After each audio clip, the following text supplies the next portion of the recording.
પોરબંદરમાં ફરી ડ્રગ્સની ઘૂસણખોરીનો થયો પર્દાફાશ। આ વખતે એનસીબી, એટીએસ અને નેવીની ટીમે મધદરિયે ઓપરેશન સાગર મંથન 4 પાર પાડી 700 કિલોથી વધુનો ડ્રગ્સનો જથ્થો ઝડપી પાડ્યો।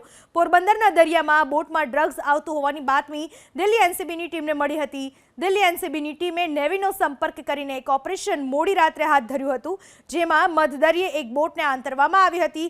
તપાસ કરતા મોટા પ્રમાણમાં ડ્રગ્સના જથ્થા સાથે 8 ઈરાની નાગરિકો ઝડપાયા।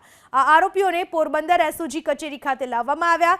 ડ્રગ્સનો જથ્થો ક્યાંથી લાવી રહ્યા હતા, કોને આપવાનો હતો, તેને લઈને પૂછપરછ શરૂ કરાઈ। છેલ્લા 9 મહિનામાં પોરબંદરના દરિયામાંથી 4000 કિલોથી વધુનો ડ્રગ્સનો જથ્થો ઝડપાઈ ચૂક્યો છે। કેન્દ્રીય ગૃહ અને સહકારિતા મંત્રી અમિત શાહે પણ આ બાબતને લઈને ટ્વીટ કર્યું છે અને કામગીરીને બિરદાવવામાં આવી છે।